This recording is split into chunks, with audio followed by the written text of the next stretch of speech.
গেল। আমার নাম পরি। তো বন্ধুরা, আমি আমার আজকে জীবনের সত্য একটি ঘটনা আপনাদের সঙ্গে শেয়ার করব। এই ঘটনাটি 100% সত্য ঘটনা। অনেকে বলতে পারেন যে কেন অনলাইনে এগুলো বলছি। তো বন্ধুরা, আমার জীবনের এই ঘটনাটি আপনাদের সঙ্গে শেয়ার করতে চাই। এতে আশা করি আপনাদেরও ভালো লাগবে এবং আপনাদেরকে শেয়ার করলেও আমার মনটা অনেক হালকা লাগবে বা আপনারাও অনেক কিছু শিখতে পারবেন। তো বন্ধুরা, আমার বাড়িটি পড়েছে কুমিল্লা জেলায়। কুমিল্লার একটি গ্রামে আমার বাড়ি এবং গ্রামে আমার বেড়ে ওঠা। আমরা তেমন বড় লোক না, গরিব ঘরে আমাদের জন্ম। আমরা 2 ভাই 2 বোন, আমি সবার বড়। কুমিল্লা ক্যান্টনমেন্ট কলেজে আমি লেখাপড়া করেছি। এরপর আপনারা বলতে পারেন যে আপনি গরিব, কিন্তু কুমিল্লা ক্যান্টনমেন্ট কলেজে কিভাবে পড়াশোনা করেছেন। এটি ছিল আমার জীবনের একটি স্বপ্ন। ছোট থেকে আমার স্বপ্ন ছিল কুমিল্লা ক্যান্টনমেন্টে পড়াশোনা করব এবং আমি সেভাবেই পড়ালেখা করেছি।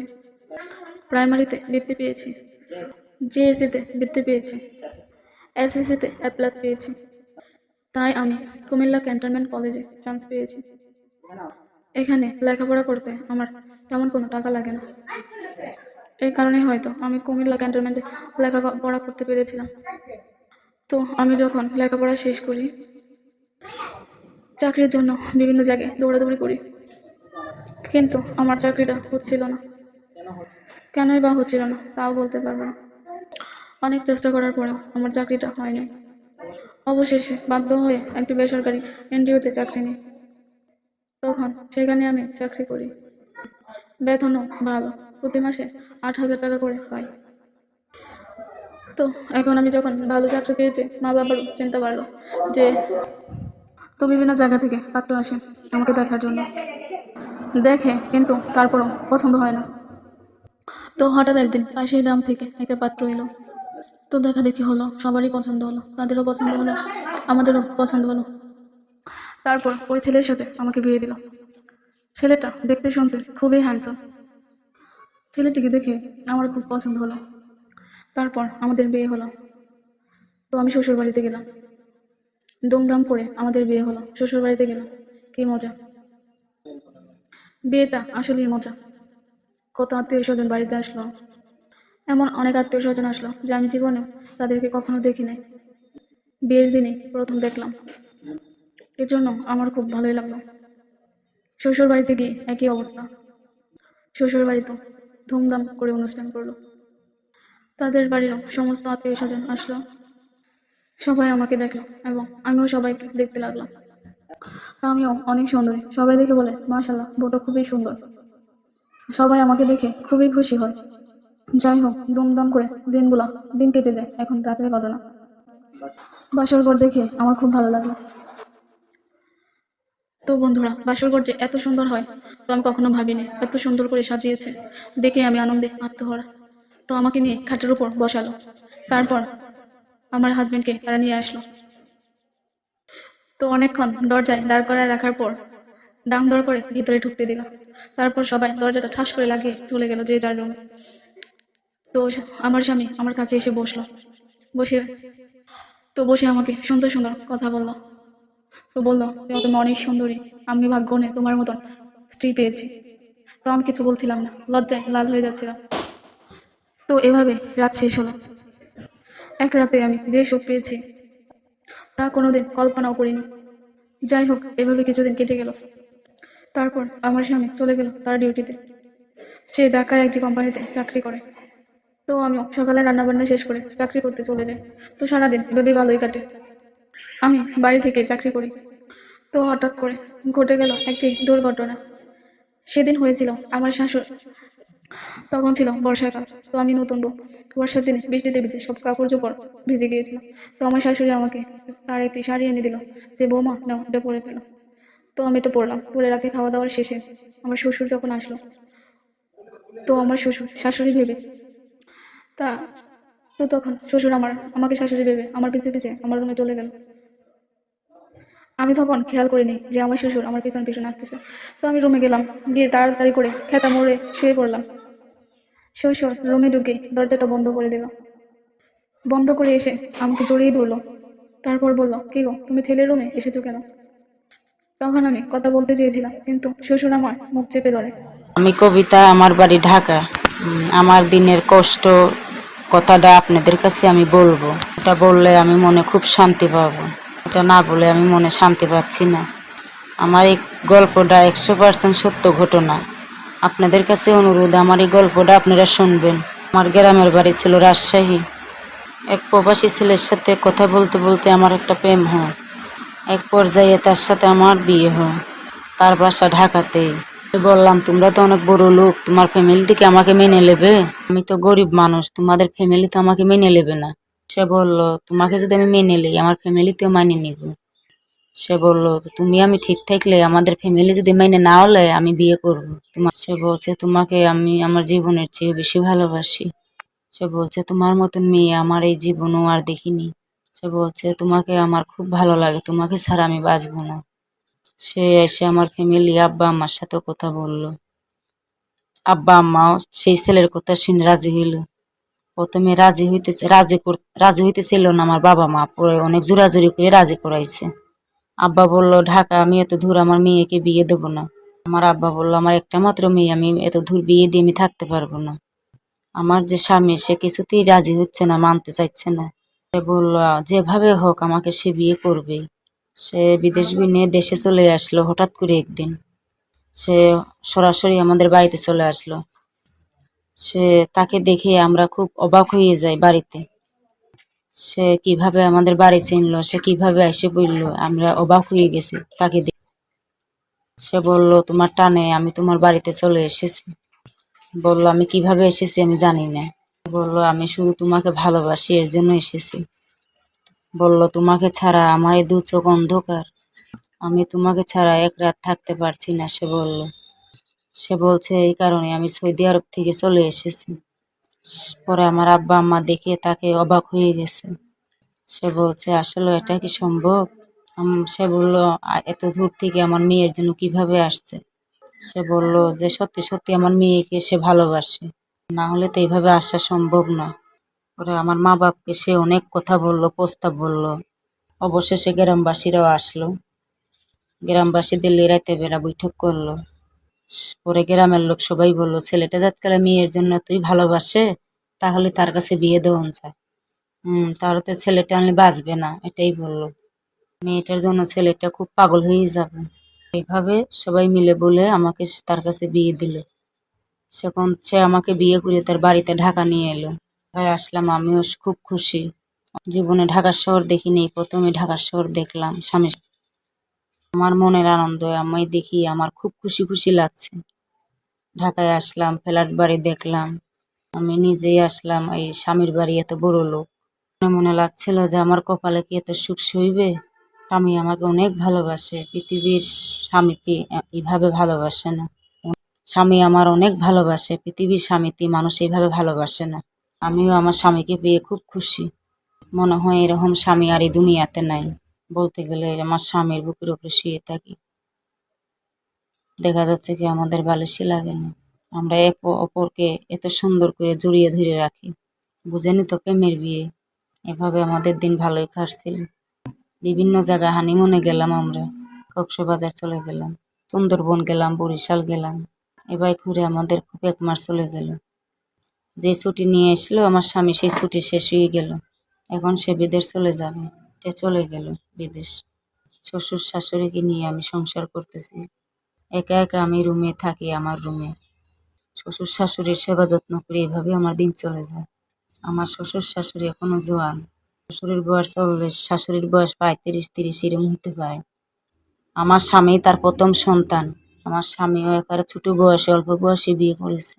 সে এখনো কচি মালেই। আমার শ্বশুর শাশুড়িকে খাওয়াই, গোসল করাই, চলে ফিরি। আমার স্বামী আমাকে বলে, শ্বশুর শাশুড়ির যত্ন করবা। আমার স্বামী বলে, আমি যখন নাই তা আমার আব্বা আম্মার যত্নটা করে ভালো করে। একদিন রাইতে আমার শ্বশুরকে আমি খাওয়াইতে গেলাম। আমার শাশুড়ি খুব অসুস্থ, ঘুমিয়ে পড়েছিল। পরে আমি একাই আমার শ্বশুরকে খাওয়াচ্ছিলাম। খাওয়াইতে খাওয়াইতে দেখি এক পর্যায়ে আমার শ্বশুর আমার শরীরের দিক তাকাইয়ে রয়েছে। আমার নাম ময়ূরী, আমি গ্রামের মেয়ে, সরল সোজা। আজকে আমি ইউটিউবে এসেছি আমার জীবনের একটি কাহিনী বলবো। বা গল্পও বলতে পারেন। আপনারা বলতে পারেন কেন এসেছি, ইউটিউবে তো ভালো মেয়েরা আসে না, ইউটিউবে সব ভণ্ড প্রতারকরাই তো আসে।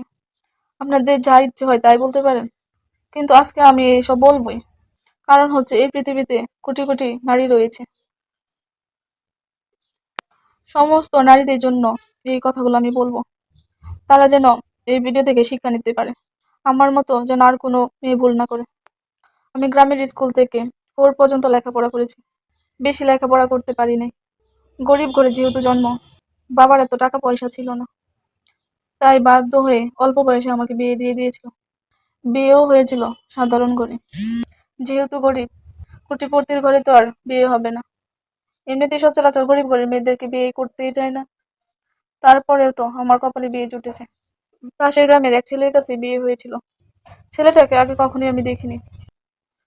আজকালকার মেয়েরা যেরকম বিয়ের আগে হাজবেন্ডকে দেখে, স্মার্ট দেখে, হ্যান্ডসাম দেখে, তখন এইসবের ছল ছিল না। আমি দেখিনি, না দেখে বিয়ে করেছি। তার সাথেই বাসর ঘরে আমার প্রথম দেখা। আমি তো দেখেই অবাক। আমার কপালে জুটেছে এমন চিকন স্বামী, একদম সিমসাম, সাইজে আমার অর্ধেক, আমার চাইতে অনেক খাটো। আমি তখন এটা বুঝতাম না যে বাসর ঘরে কি করতে হয়। সে আমাকে বাসর ঘরে তেমন কিছু করতেও পারেনি, কারণ আমার যে স্বাস্থ্যপরি, সেই তুলনায় সে কিছুই না। আমি ধরলেই তো সে হেলে যায়। সে আমাকে কি কোলে নেবে, আমি তাকে কোলে নিয়ে বাসর ঘরে। এভাবেই পাওয়া না পাওয়ার মধ্যেই বাসর রাত শেষ হলো। তার যাই আছে তাতেই আমি সন্তুষ্টি, যেহেতু তিনি আমার স্বামী। আল্লাহ তাকেই হয়তো আমার জন্য নির্ধারণ করেছে, আমি সেটাই মেনে নিয়েছি। তারপরে তো আমার কপালে স্বামী জুটেছে। অনেক মেয়েরা যে বিয়েই হয় না, যৌবন নিয়ে হাহাকার করছে, কেউ তা তাকিয়েই দেখছে না। যাই হোক, তো জীবনে কাউকে না কাউকে হয়তো পেয়েছি, একটু বলছি। এখন শুরু হচ্ছে দিনের বেলার কাহিনী। সকালে গিয়ে দেখি ড্রামের মধ্যে চাল নাই, কি রান্না করব ভেবেই পাচ্ছিলাম না। তো আমার স্বামী বলল, একটু পরে আধা কেজি চাল নিয়ে আসতেছি। শুনে আমার খুব কষ্ট লাগলো। ভেবেছিলাম বাপের বাড়িতে হয়তো খেয়ে না খেয়ে দিন পার করেছি, শ্বশুর বাড়িতে হয়তো ভালোই থাকবো। এখন দেখি তার সবই উল্টা। একবার খেলে আরেকবার খেতে পারি না। এভাবে যখন দিন শেষে রাত এলো, আমার স্বামীকে নিয়ে পরিকল্পনা করলাম। আমি বললাম, চলো আমরা একটা কাজ করি। সে বলল, কি কাজ? আমাদের মতো গরিব লোককে কে কাজ দেবে? এরপর আমাদের লেখাপড়া নাই তেমন। আমি বললাম, চলো না আমরা ঢাকায় চলে যাই। স্বামী বলল, ঢাকায় গিয়ে কি করব? আমি বললাম, ঢাকায় গার্মেন্টস করা যায়। পাশের বাড়ির মেয়েরা, আমার চাচাতো বোন গার্মেন্টসে চাকরি করে, কত সুন্দর করে জীবনযাপন করতেছে। চলো না আমরা ঢাকা যাই গে। স্বামী যখন রাজি হলো, তখন আমি খুব খুশি হয়েছিলাম। ছোট থেকে আমার টাকার প্রতি খুব লোভ ছিল। কতজনের কাছ থেকে যে টাকা নিয়েছি, কতজনের পকেট মেরেছি, তা নিজেও বলতে পারি না। যাই হোক, টাকা কামানোর একটা সুযোগ এসেছে, এই ভেবে মনটা আনন্দে ভরে গেল। পরের দিন আমরা দুজনে মিলে ঢাকায় চলে গেলাম। অনেক খোঁজাখুঁজি করে আমি একটি চাকরি পেলাম, গার্মেন্টসের হেল্পার। বেতন 3,000 টাকা মাসে। আশ্বিন কে লিখে আপনি আছে তুমি দেখছো আমি আসছি এই যে এখন কিন্তু আসতেছে, দেখছো মুখ মেলায় না দাঁড়টি মাছ জয় মেলো মেলো মাস্ক পরে লেনছি বুঝছো না দেখছো না, সব 3,000 টাকায় কি আর চলে? গড় বাড়াই তো 2,000 টাকা। স্বামীকে বললাম, তুমিও একটা চাকরি করো।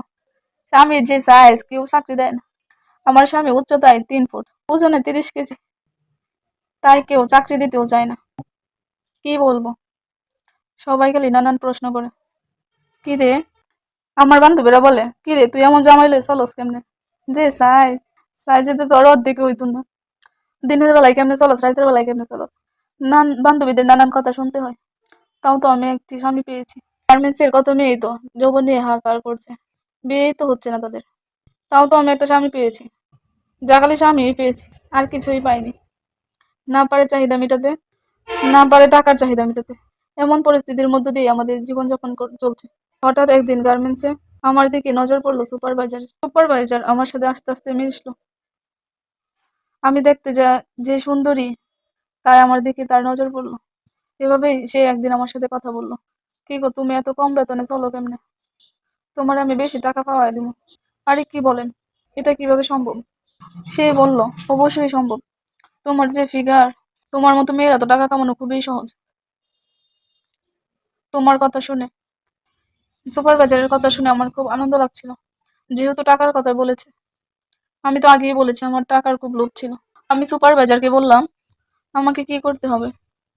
তোমাকে কিছুই করতে হবে না, তুমি আমার সাথে পার্সোনালি দেখা করবা। আমি বললাম, কোথায়? অফিসের ভিতরেই। ডিউটি শেষে উপরে যেতে বলেছিল, জিএম স্যারের সাথে তোমাকে পরিচয় করিয়ে দিব। আমি বললাম, ঠিক আছে। আমি তো অনেক খুশি, নতুন চাকরি নিয়েছি, আমাকে প্রথমে এত উপরে নিয়ে যাবে, আমার হয়তো কপাল খুলবে। পরের দিন আমাকে উপরে নিয়ে গেল, নিয়ে আমাকে জিএম স্যারের সাথে পরিচয় করালো। ওইখানে কথাবার্তা হলো। তখন তো আমি ভয়ে ভয়ে কাঁপতেছিলাম, কি জানি কি বলে। এক পর্যায়ে জিএম স্যার বলল, তুমি ভয় পেও না, তোমাকে কিছু করবো না। তুমি যে বেতন পাও, এই বেতনে কি তোমার সংসার চলে? আমার তো মনে হয় চলে না। তোমার কি আরো টাকার প্রয়োজন? স্যার আর কইেন না, যে বেতন পাই এটা তো ঘর ভাড়া দিলেই শেষ। জিএম স্যার বলল, তোমার তো টাকার প্রয়োজন, আমি তোমাকে টাকা দেব। আমি বললাম, কি বলেন স্যার, এদিকে সত্যি সত্যি সম্ভব? কিভাবে দিবেন? সে আমাকে বলল, তোমাকে ওই রকম কিছু করতে হবে না, তুমি জাস্ট আধা ঘন্টা সময় দিবা। স্যার আমি কোথায় সময় দিব? আমার অফিসেই দিবা। আমাদের যে বিদেশ থেকে বায়াররা আসে, তাদের ওই রুমে একটু সময় দিবা। আমাদের একজন লন্ডনী বায়ার আছে, ওনার সাথে একটু গল্প টল্প করবা। আমি বললাম, সমস্যা নেই, আচ্ছা গল্প করবো। মনে মনে ভাবলাম, গল্প করে যদি টাকা পাওয়া যায়, তাহলে তো আর এত পরিশ্রম করার দরকার হবে না। জিএম স্যার বলল জিএম স্যার বলল, কাল ডিউটির পরে উপরে যেতে হবে। পরের দিন ডিউটি শেষ করে আমি উপরে গেলাম। আমাকে সেই বায়ারের রুমে নিয়ে গেল। আমি রুমে তার জন্য বসে রইলাম। কিছুক্ষণ পরেই সেই বায়ার আসলো। লন্ডনী লোক, যে লম্বা, যে মোটা, তাকে দেখেই তো আমি ভয় পেয়ে গেলাম। সে আমাকে ইংরেজিতে অনেক কিছুই বললো, আমি কিছুই বুঝলাম না। শুধু একটা জিনিসই বুঝলাম, সে আমাকে কিছু করতে চায়। সে আমাকে কাপড় খোলার জন্য বলছে। আমি তো তখন ভয়ে কাঁপছিলাম। এই ফাঁকে দিয়ে দেখলাম সে আমার সবকিছু খুলে ফেলছে। তার শরীরে জামা কাপড় খুলছে, প্যান্ট খুলছে। প্যান্ট খোলার পর যে জিনিস দেখলাম, সেটা দেখেই তো আমি অজ্ঞান হয়ে গেলাম। অজ্ঞান হয়ে আমি সেই রুমে পড়ে রইলাম। 1 ঘন্টা পরে আমার জ্ঞান ফিরলো। আমার সবকিছু এলোমেলো হয়ে আছে, আমার সমস্ত কাপড় চোপড় ছিঁড়ে ফেলেছে, আমার শরীরটাকে ছিন্ন ভিন্ন করে ফেলেছে, বাঘের মতো আমাকে খেয়ে ফেলেছে। এই হচ্ছে আমার জীবনের সেই করুণ গল্প। তো মেয়েরা, যদি আমার গল্পটি শুনে থাকো, আমার কি পরিণতি হয়েছিল তার একমাত্র কারণ ছিল টাকার লোভ। ভুলেও কখনো এরকম টাকার লোভ করবা না। তো আমার গল্পটি যদি ভালো লাগে, সবাইকে শেয়ার করে দেখার সুযোগ করে দিও।